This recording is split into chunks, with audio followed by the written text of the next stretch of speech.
Every single day, you wake up and fight a battle.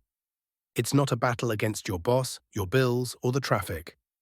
It's a battle against your own mind, a battle between discipline and distraction, between intention and impulse, between your higher self and your lower self. How you fight this battle in the first 60 minutes of your day determines who wins. For most of us, we lose before we even get out of bed. We wake up, grab our phones, and let a flood of external chaos dictate our mood, our focus, and our priorities. We start the day in a state of reaction, and we never recover. But what if you could win the day before breakfast? What if you had a system, forged over 2 millennia, designed to build an unconquerable mind? A system used by emperors, artists, and entrepreneurs to cultivate focus, resilience, and purpose.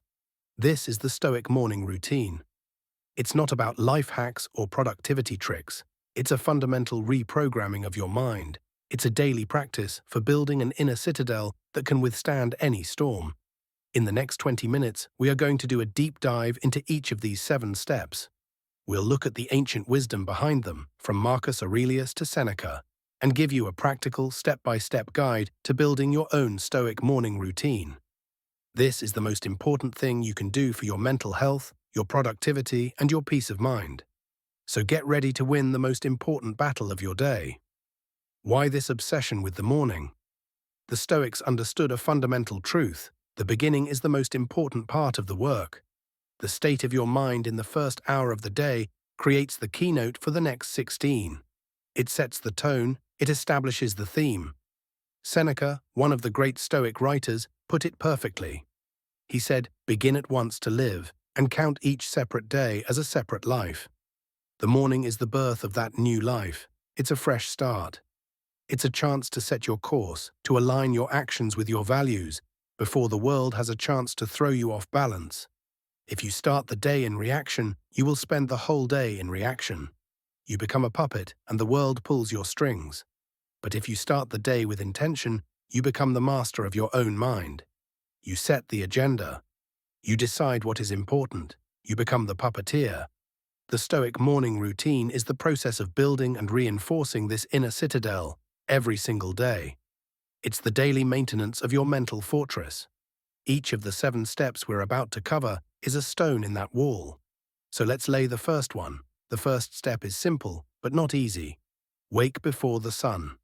Marcus Aurelius, the emperor of Rome, wrote his famous meditations in the early hours of the morning before the business of the empire began. He had to argue with himself to get out of his warm bed, just like we do. This isn't about hustle culture or punishing yourself. It's about 3 things. First, it's about discipline. The first act of your day is an act of self-control. You are choosing your long-term values over your short-term comfort. This is a small victory, but it sets the precedent for the rest of the day. Second, it's about stillness. The early morning is the only time of day that is truly yours. The world is quiet. Your phone isn't buzzing. Your family is asleep. This is the sacred time for reflection and preparation. You can't think deeply in a noisy environment, and the modern world is incredibly noisy. The morning is your sanctuary. Third, it's about intention. By waking up before you have to, you are making a statement. You are saying, "My day is my own. I will not be rushed. I will not be controlled by my alarm clock or by the demands of others. I will start my day on my own terms." This is a powerful psychological shift. Don't try to go from waking up at 8 a.m. to 5 a.m. overnight. Start by waking up just 15 minutes earlier than you normally do. Do that for a week. Then another 15 minutes. Make it a gradual, sustainable change. Now, this might sound morbid, but it is one of the most powerful and life-affirming practices in all of Stoicism. The second step is to contemplate your mortality. Memento Mori. Remember that you will die. The Stoics were not trying to be depressing. They were realists. They understood that life is finite, and that this is what gives it meaning. Seneca wrote, "Let us prepare our minds as if we'd come to the very end of life. Let us postpone nothing. Let us balance life's books each day." The one who puts the finishing touches on their life each day is never short of time. Contemplating your own death does 2 things.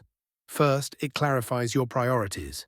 When you remember that your time is limited, You stop wasting it on trivialities. You stop caring about petty insults, small failures, and the opinions of people who don't matter. You ask yourself, if this were my last day on earth, is this how I would want to spend it? This question is a powerful filter for your actions. Second, it creates a sense of urgency and gratitude. Knowing that you will not be here forever makes you appreciate the present moment more deeply. You don't take your health, your relationships, or your opportunities for granted. You live with more intensity, more purpose, and more love. You don't need a real skull on your desk. You can use a simple reminder. Place a small object on your nightstand, a coin, a stone, a picture, that represents this idea to you. When you wake up, hold it for a moment and reflect on the preciousness and fragility of life. Or simply say to yourself, I am mortal, and I will make the most of this day. The third step is a form of Stoic negative visualization called Premeditatio Malorum, the premeditation of evils. This means taking a few minutes to rehearse the day's challenges. It's a dress rehearsal for adversity. This sounds pessimistic, but it's actually the key to staying calm and composed. Marcus was not complaining. He was preparing. He knew that he would have to deal with difficult people and frustrating situations. By visualizing them in advance, he was robbing them of their power to surprise and upset him. This practice does two things. First, it builds resilience. When you've already imagined the worst-case scenario, you're less likely to be thrown off balance when something goes wrong. You've already been there in your mind. You've rehearsed your response. You've prepared your inner citadel for the attack. Second, it often prevents the very problems you're visualizing. By thinking about what could go wrong, you can often take steps to prevent it. If you anticipate a difficult meeting, you can prepare your arguments more thoroughly. If you anticipate traffic, you can leave a little earlier. It's a form of practical risk management for your day. Think about the most important event of your day. What could go wrong? How could other people obstruct you? How could your own emotions get in the way? Visualize these scenarios in detail. Then visualize yourself responding to them with virtue, with patience, with wisdom, with courage, and with justice. You are creating a mental playbook for adversity. Step 4 is about calibrating your moral compass.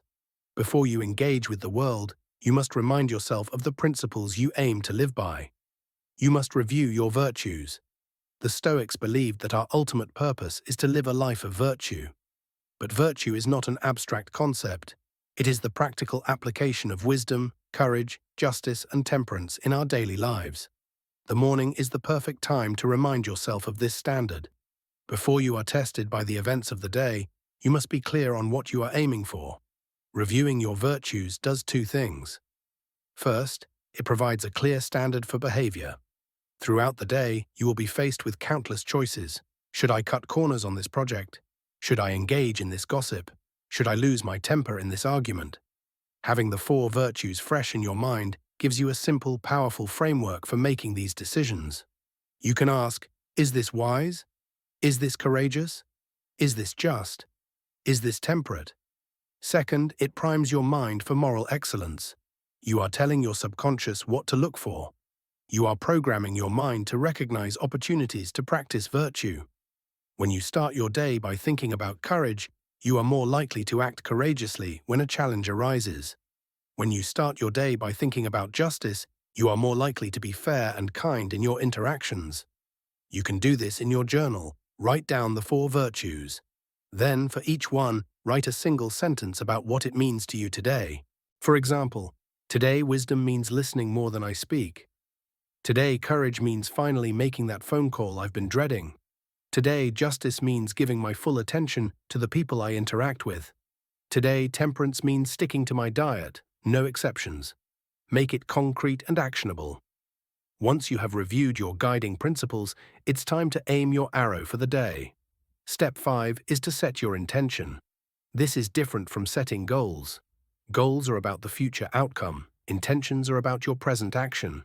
Seneca's wisdom is timeless. You can't have a good day by accident. You must decide in advance what a good day looks like. The Stoic intention is not to achieve a certain outcome which is often outside of your control. The intention is to act with virtue, which is always within your control. Setting a Stoic intention does two things. First, it shifts your focus from the external to the internal. You can't control whether you get the promotion, whether your business succeeds, or whether people like you. But you can always control the effort, the attitude, and the character you bring to the table. By setting your intention on what you can control, you free yourself from the anxiety of outcomes. Second, it provides a theme for the day. Your intention becomes your mantra. It's the one thought you can return to when you feel lost or distracted. If your intention is to be present, you can remind yourself of that when you find your mind wandering. If your intention is to be a source of positive energy, you can remind yourself of that when you feel yourself becoming negative or cynical. Your intention should be simple and process-oriented. It should be a single sentence. For example, today I will focus on what is in my control. Today I will face every challenge with patience and understanding. Today I will do my best in everything I do and leave the outcome to fate. Write it down at the top of your journal page for the day. Step 6 is a powerful antidote to the modern disease of wanting more. It is the practice of gratitude. The Stoics understood that happiness is not about getting what you want. It is about wanting what you have. Gratitude is a radical shift in perspective. It's a conscious choice to focus on the good that is already present in your life, rather than on what is missing. In a world that is constantly telling you that you are not enough, that you need more to be happy, gratitude is an act of rebellion. Practicing gratitude does two things. First, it rewires your brain for positivity. Your brain is like a muscle. If you constantly train it to scan for problems, threats, and deficiencies, that is what it will become good at finding. If you train it to scan for blessings, opportunities, and things to be thankful for, it will find those instead. It's a simple but profound form of cognitive behavioral therapy. Second, it builds resilience against hardship. The Stoics were not naive. They knew that life is full of pain and loss. Gratitude is not about ignoring the bad. It's about appreciating the good, even in the midst of the bad. When you have a deep well of gratitude to draw from, you are better able to withstand the inevitable droughts of life. In your journal, list 3 to 5 things you are grateful for. Be specific. Don't just write "my family." Write "the way my daughter laughed this morning." Don't just write "my job." Write "the opportunity to solve an interesting problem at work today." Feel the gratitude in your body. Don't just think it, feel it. The final step of the Stoic morning routine is physical training.